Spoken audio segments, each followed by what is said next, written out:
Most people think success comes from feeling motivated every day. It doesn't.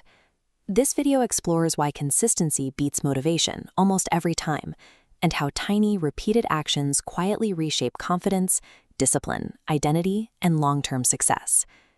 Society suffers from a persistent case of survivorship bias. We fixate on the winners and assume their ambitious goals were the cause of their victory, while ignoring the millions of people who had the exact same objectives but failed. Every Olympian wants the gold, and every candidate wants the job. If winners and losers share the same targets, the goal itself cannot be the differentiator.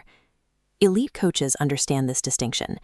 Bill Walsh, who led the 49ers to 3 Super Bowl titles, believed that if you implement the right daily systems, how you run practices and manage personnel, the score takes care of itself. He didn't spend his energy staring at the scoreboard.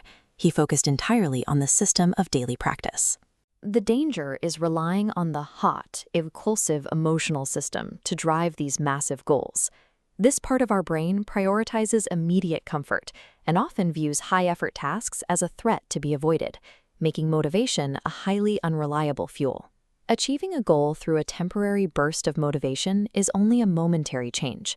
You might summon the energy to tidy a messy room once, but if you don't address the habits that caused the clutter, the mess will inevitably return. You treated a symptom, but you never addressed the cause. This inevitable crash occurs because of a psychological concept called ego depletion. Think of your willpower as a finite reservoir of mental energy. Every time you resist an urge, make a conscious decision, or force yourself to do a difficult task, it drains that reservoir. By the end of the day, your capacity to exercise self-discipline is physically and mentally diminished. When this battery runs empty, the brain undergoes a neurological shift. To save energy, it reverts to its lowest effort baseline behaviors, the paths of least resistance. This is why it's so easy to skip the gym or choose fast food after a long, decision-heavy day at the office. This depletion creates a yo-yo effect. Once a major goal is temporarily achieved, the external pressure vanishes, leaving you with no residual energy to maintain the new behavior. Without a system to carry you, you fall back to your old state. Relying on motivation is a biological trap.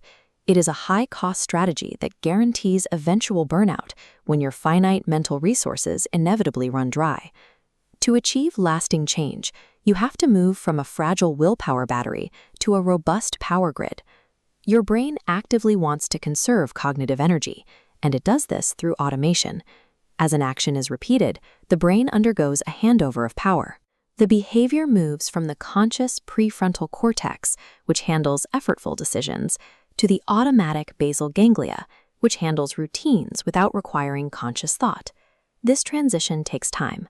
On average, it takes 66 days of consistent repetition for a new behavior to become fully automatic. As you can see on this chart, the cognitive effort required drops sharply until the behavior becomes second nature. Highly successful people often rely on these automated loops rather than an abundance of willpower. Michael Phelps achieved record-breaking success not through daily bursts of inspiration, but by refining a series of mundane, automatic routines that removed the need for conscious choice every time he entered the pool. The only way to survive the 66-day transition phase is to eliminate mental friction entirely. You don't need more motivation. You need a system that makes action effortless. You can start by using implementation intentions. This involves creating a specific if-then plan that defines exactly when, where, and how you will act. By deciding the details in advance, you remove the need to make a choice when the time arrives. You can further reduce friction through habit stacking.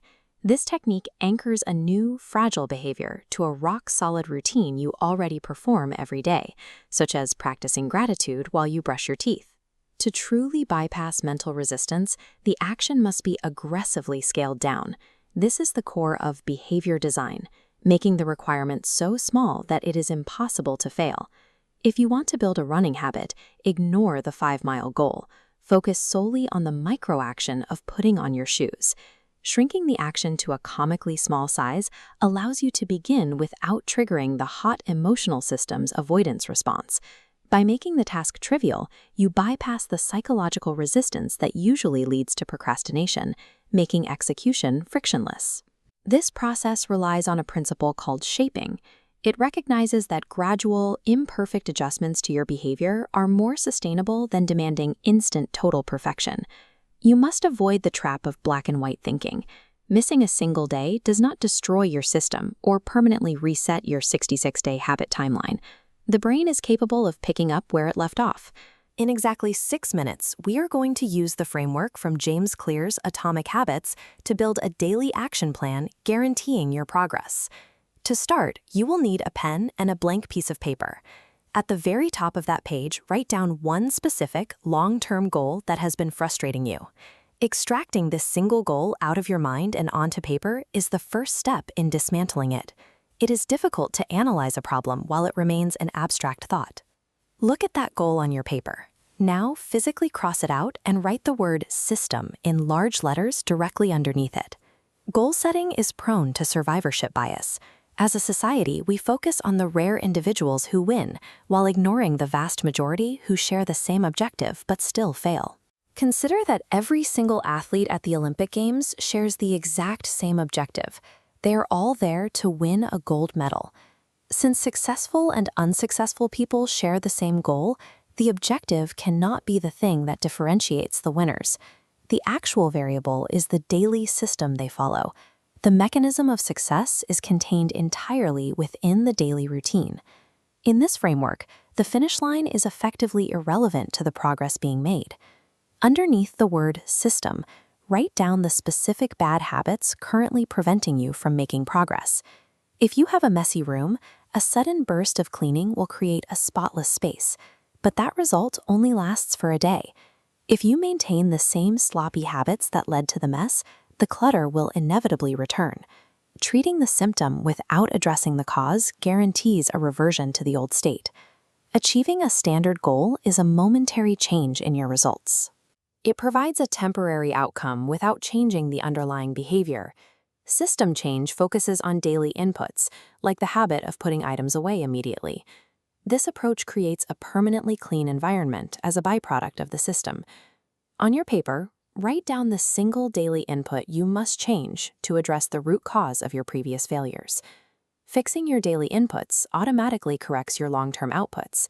You no longer have to manage recurring symptoms when the underlying system is functional. This creates the yo-yo runner paradox. Athletes will train intensely for months, only to stop all exercise the moment they cross the finish line. Goals sabotage progress by creating an artificial endpoint. Once that point is reached, the motivation for the positive behavior often vanishes.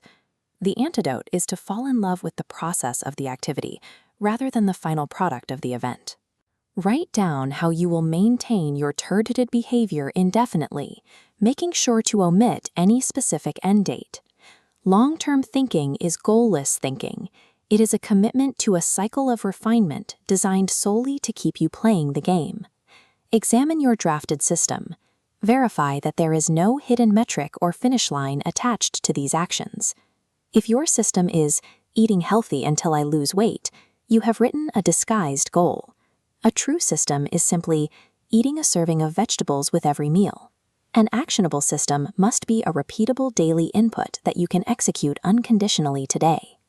Write this verified final system at the bottom of your page in large letters.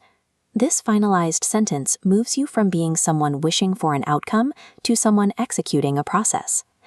By completing this physical task, you have translated an abstract goal into a concrete habit system action plan. This framework removes the need to delay your happiness. You no longer have to wait for a distant achievement to feel successful. Success is achieved at the exact moment the daily system is actively running. Display your plan prominently,